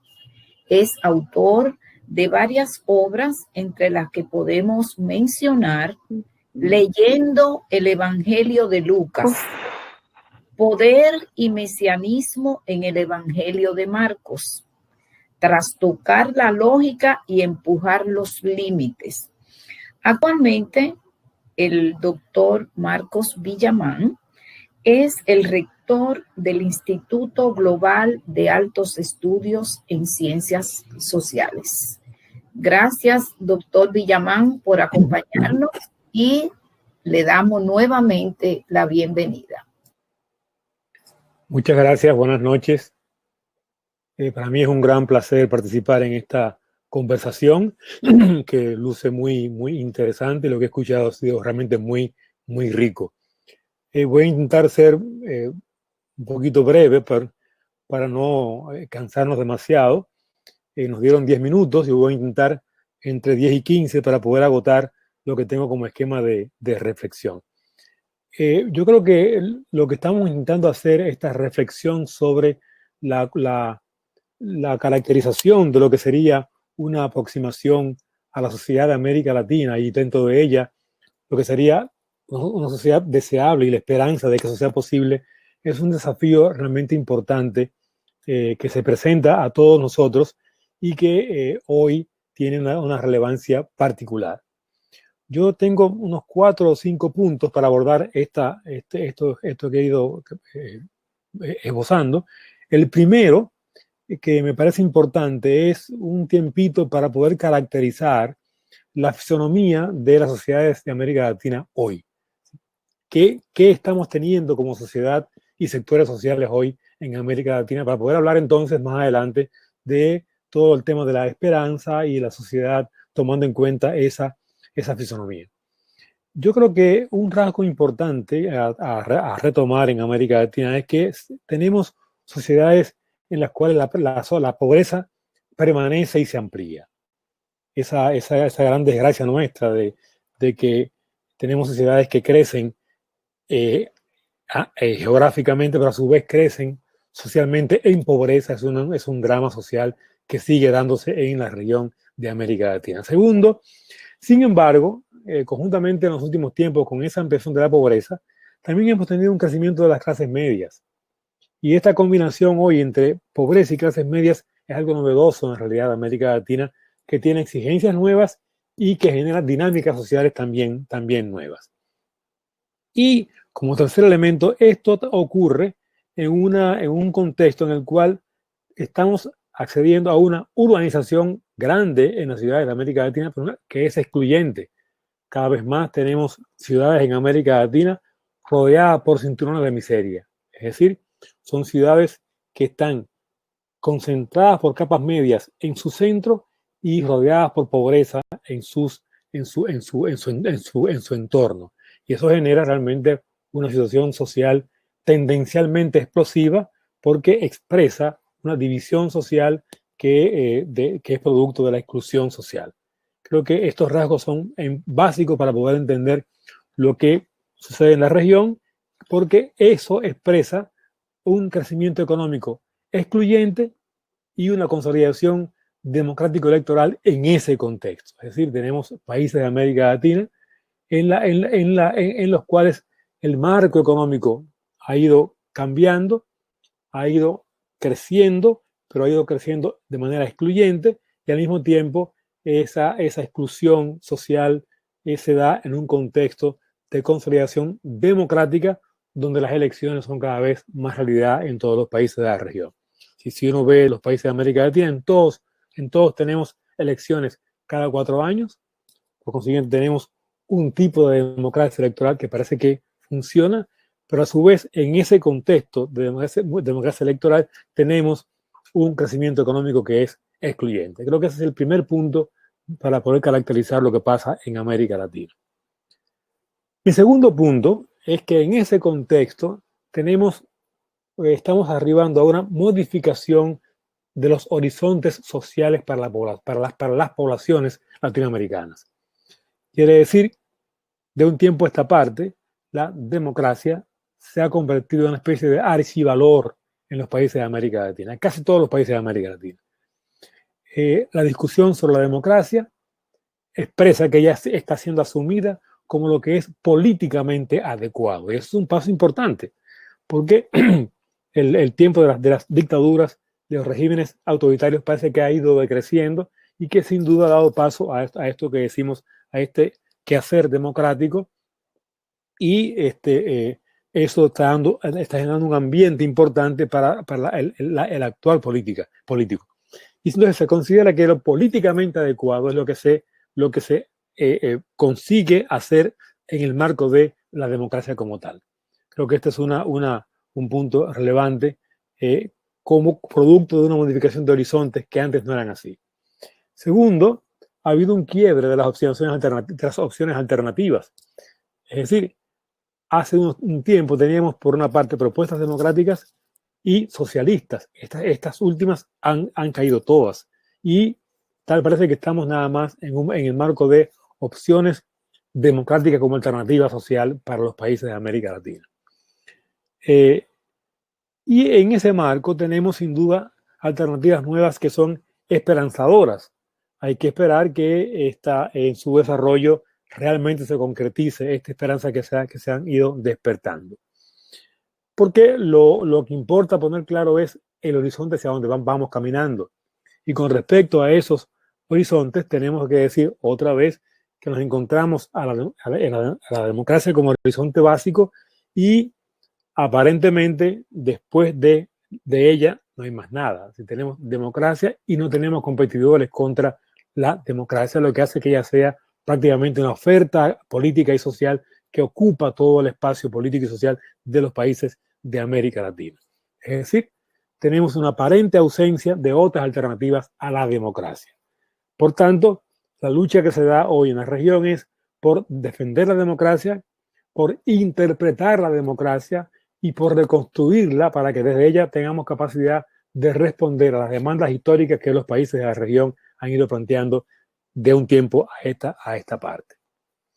Dicho entonces esto, puedo pasar a un punto 3, que es cómo en este marco de modificación de horizontes tenemos un nuevo contexto internacional que se suma a estos horizontes que se van también a ir modificando. Tenemos un contexto internacional marcado por dos grandes potencias opuestas entre sí y tensamente relacionadas. Son China y Estados Unidos.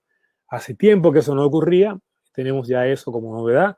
Tenemos a los chinos por una parte y los gringos por otra, y como de costumbre, con opciones ideológicas diferentes y en conflicto entre ellas, lo que hace que sea una relación entre ellas y a nivel internacional marcada por la tensión y por un predominio tensional que complica el quehacer político del mundo como tal. Y esta realidad que se da entre China y Estados Unidos, de tensión y de predominio de ese conflicto, está a su vez acompañado por una Europa en la cual tenemos una predominancia de la socialdemocracia. Es decir, lo que tenemos en Europa es países que han ido avanzando para este modelo de gobierno socialdemócrata y comparten ellos esa propuesta política con la propuesta que hacen los chinos y hacen los Estados Unidos. La pregunta es, en ese contexto, ¿cuáles horizontes nuevos se van planteando? Y, por consiguiente, ¿qué podemos hacer en los países de América Latina, sobre todo en los países más empobrecidos? Con eso entro a mi cuarto punto. ¿Cuáles desafíos se presentan en este contexto? Son desafíos, en este caso, éticos y políticos. Primero, consolidar la democracia. Tenemos un gran reto en los países de América Latina, cómo hacerle para que se consolide esta democracia que ha costado tanta sangre, tanto esfuerzo y tanto sudor. Si somos capaces de que se consolide y somos capaces de darle ánimo para que pueda avanzar, estaremos realmente avanzando por un camino que cada vez va a dar cosas buenas para la región. Si no lo hacemos, la frustración se va a hacer cargo de los ánimos de los sectores populares y eso puede generar cantidad de dificultades sociales. Segundo desafío, eliminar la pobreza. No se vale hacer democracia y mantener pobreza. La única justificación para la democracia es que sea ella a su vez un camino para eliminar pobreza. Si no somos capaces de eliminar pobreza, vamos a tener un conflicto social que cada vez más va a ir saliendo por diferentes lugares. Entonces hace falta que se consolide la democracia, pero que a su vez se elimine la pobreza. Tercero, limitar la concentración de la riqueza. Es cada vez más apabullante, cada vez más escandaloso el nivel de concentración en pocas manos de la riqueza de los países de América Latina. Y eso sin duda genera tensiones sociales lamentables y graves que pueden a su vez devenir en conflictos sociales cada vez mayores. Tenemos necesidad de limitar esa concentración de forma tal que no sea una especie de escándalo social lo que tenemos en los países de América Latina desde el punto de vista de los sectores más ricos, que son los que exhiben estas riquezas. Cuarto, entonces tenemos la obligación de generar modelos sociales alternativos que sean capaces de integrar lo anterior, es decir, que sean capaces de consolidar democracia, eliminar pobreza y limitar riquezas. Estamos en capacidad de pensar esos modelos sociales, tenemos capacidad, pero hay que repensarlo y hacerlo concretos en la práctica para que seamos capaces de limitar las tendencias a generar dificultades y conflictos. Y cuarto, o quinto y último, tenemos necesidad de rechazar la pretensión de que la historia se acaba y se cierra. Y tenemos que reconocer que ella sigue vigente y que sigue demandando, sin embargo, avances y comprensión de sus complejidades, para poder tener alternativas que sean realmente viables para que tengamos posibilidad de distribuir adecuadamente. En este cuarto punto, mi último punto es, esto nos llama a una ética de la responsabilidad. No podemos tener una ética que no dé cuenta de cómo cada uno es corresponsable de los demás en América Latina y cómo entonces los sectores medios y los ricos no pueden hacerse los locos con respecto a los pobres, sino que tenemos que asumir como responsables, como corresponsables, lo que tenemos que hacer para que esa pobreza sea, repito, limitada, eliminada en la medida de las posibilidades. Y con esto entonces paso a mi último punto, que es la necesidad de que en este contexto tengamos la capacidad de generar una espera esperanzada de otras novedades. Tenemos necesidad de que lo que está pasando hoy en la región, que sin duda en muchos casos ha sido de mejoramiento, alcance a enamorar al conjunto de los sectores sociales para que tengamos una sociedad que realmente se relaciona y se vincula de manera adecuada entre los sectores sociales diversos. Y eso nos lleva, repito, a tener la esperanza en novedades que hoy no están, son novedades, pero que pueden y deben estar para que nos dé capacidad de repensar el futuro y construirlo de manera que integre al conjunto de la sociedad y de su población al disfrute de lo socialmente viable.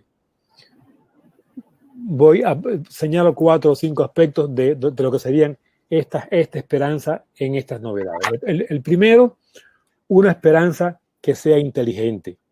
No puede ser una esperanza simple, boba y estúpida, sino inteligente, que sea capaz de afirmarse y de saberse en construcción permanente. Nunca hemos llegado, sino que siempre estamos llegando. Pero siempre que estamos llegando se aleja siempre el objetivo. Eso nos lleva entonces a ese esfuerzo de construir esa esperanza inteligente que es capaz de construirse permanentemente. Siguiente, la disposición a construir mediaciones que sean razonables para una acción social adecuada. Y tenemos que ser capaces de seguir construyendo herramientas sociales que aseguren una construcción de mediaciones razonables, que todo el mundo pueda entenderlas como positivas para poder apoyarlas y apostar a su construcción y a su vigencia. Si hacemos eso, eso va a dar entonces mayores posibilidades de que intervengamos socialmente y se vea esto como un proceso de mejora social permanente. Y tercero, este proceso tiene que ser releído políticamente. La política en América Latina tiene que dejar de ser politiquería y ser política seria, que significa la capacidad de construir permanentemente esa esperanza inteligente y esas mediaciones razonables para que tengamos la posibilidad de hacer países, sociedades que sean cada vez mejores. Eso nos lleva entonces, desde esta visión política, a entender la necesidad de superar el inmovilismo y la no creatividad. Tenemos que ser capaces de movernos permanentemente y ser creativos permanentemente. Y por tanto, una reafirmación de los límites inaceptables. Es decir, permanecer como si nada pasa es inaceptable. Permanecer de cara a la muerte de las mayorías como algo natural es inaceptable. Y hace falta entonces una acción que reivindique la vida de las mayorías y que afirme como algo no natural su muerte y entonces se comprometa a construir sociedades cada vez más incluyentes, inclusivas, en las cuales cada quien pueda participar y tener derecho a la vida. Y eso nos lleva a mi último punto. Solo es posible esto si garantizamos que todos y todas tengamos capacidad y derecho a participar, porque solo la participación nos da posibilidad de que todos cuidemos de lo que vamos construyendo y todos reivindiquemos esa construcción como una construcción para la vida buena y posible, y una vida buena e imposible que permite la vida fraterna y hace viable la sociedad. Esto es lo que quería comunicarles como proyecto de lo que sería una ética de la esperanza hoy en América Latina. Muchas gracias. Gracias a usted, doctor. Muchísimas gracias por su presentación. Vamos también a agradecer a esta mesa tan interesante donde los participantes hemos podido disfrutar de estos 4 expositores que son cónsonos con su vocación humanística: la medicina, la psiquiatría, la psicología, la sociología y la teología. Nos han presentado sus propuestas para la esperanza en este mundo que está compelido por un enemigo de alto poder letal. Recordemos siempre, que me gustó mucho cuando el doctor Vargas dijo, las neuronas no le gustan las malas noticias. Y yo creo que todos somos neuronas, a nadie le gustan. Liliana, vamos a cambiar los hábitos de comportamiento. Y para nuestra parte social, un mensaje muy importante para todos. Y es que debemos seguir luchando para que haya una mayor y mejor distribución de bienes y oportunidades para la mayoría. Eso nos va a permitir tener mejor esperanza de vida en tiempos de pandemia como la del COVID. Pido en este momento a nuestra presidenta de Congreso, la doctora Togarma Rodríguez, darle paso para que pueda finalizar y analizar, si quiere, esta presentación. Muchísimas gracias, un beso enorme, grande, un abrazo desde mi corazón para mi maestra Josefina Romero, para el doctor Miguel Suazo, para ti, para todos. Un abrazo, con mucho cariño. Lo recibo con todo ese amor que nos das y te agradecemos mucho el que nos hayas acompañado en esta noche. Gracias, Miguelina Rosario, por estar con nosotros. Señores, ya hemos llegado al final. Miguel, ¿dónde estás? Y bueno, las emociones, así como se siente uno tan emocionado con tantas expectativas cuando comienza, luego que ya uno tiene que terminar, ya uno no quiere terminar. Entonces le hemos tomado tanto afecto. Aquí, miren, señores, aquí a Carlos Malavé no se perdió ni una de las presentaciones. A Buenerges Vargas también estuvo desde el precongreso ahí. Frania, bueno, aquí hay una cantidad, Yves Jan, y no puedo mencionar a todos, pero fueron personas que estuvieron totalmente militantes. Qué bueno que estuvieron con nosotros todo ese tiempo. Y lo que prometimos, vamos a ver algunas de esas imágenes de lo que pasó. Nos enviaron, algunos enviaron la foto de la captura de pantalla, pero bueno, igual. Las presentaciones han sido, y las felicitaciones han sido muchas. Aquí hay un río ahora mismo de felicitaciones a todos los expositores sobre la organización del Congreso, el contenido de las cosas. Vamos a compartir un enlace para la información, para que por favor nos las hagan, nos las llenen antes de salir de la conferencia. Y vamos también, doctora, recuerda ver el himno, que quedó bautizado como el himno de lo que es el evento. Ahora les compartiré el enlace en un documento para que puedan, por favor, hacer su evaluación de lo que ha sido el evento. Igualmente se le estará enviando por correo para que puedan llenarla. Aquí le he copiado en el chat y la voy a poner en el chat arriba. Okay, vamos a ver algunas de las imágenes, Miguel, que dijimos que prometimos que íbamos a ver, de quienes nos mandaron esas captures de la pantalla. Ahora mismo las cargo. Por lo menos sale algo.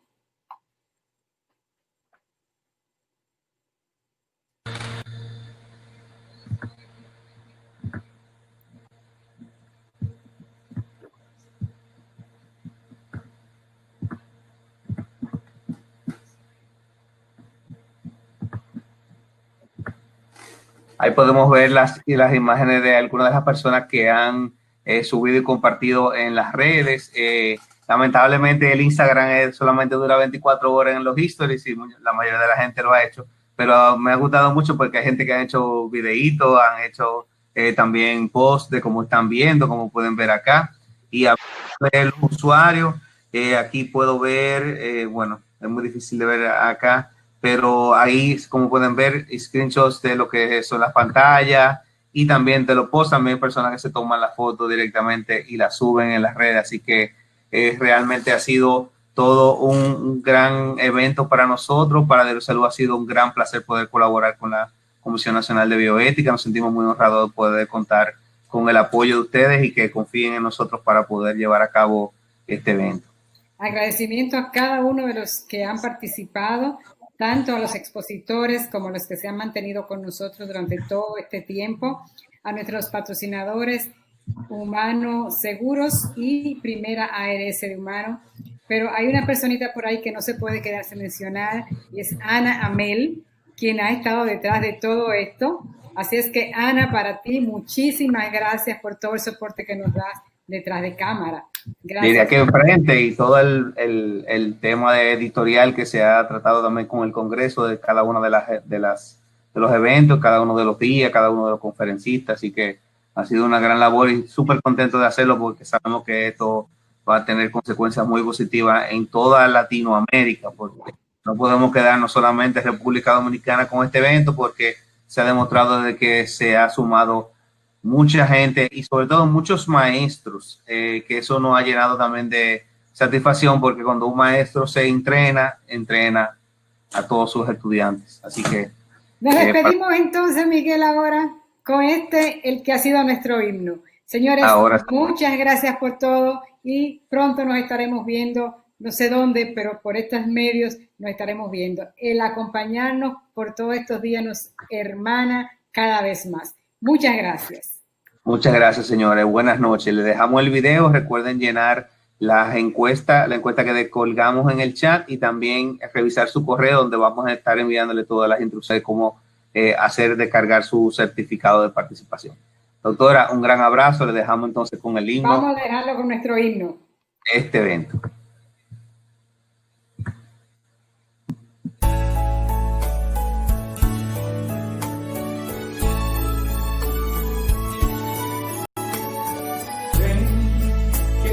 Quiero comenzar un sueño que no acabará. No temas al tiempo, que la luz del cielo no se apagará. Voy a enseñarte lo hermoso que es el amor. Cada piedra será una flor y cantaremos un nuevo sol. No, ya no hay sendas que puedan volver atrás, la alegría de un mundo mejor vendrá.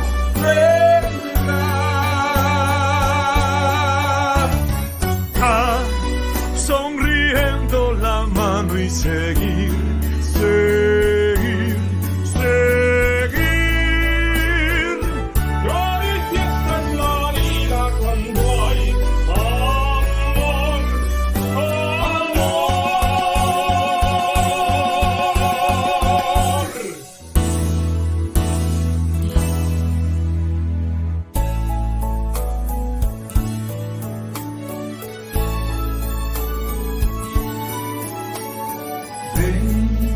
Levanta los ojos a los cielos rojos del amanecer. Hoy en la tierra entera una primavera puede florecer. Deja que el viento se encienda con tu rubor. Pinta el mundo con tu color y cantaremos un nuevo sol. No, ya no hay sendas que puedan volar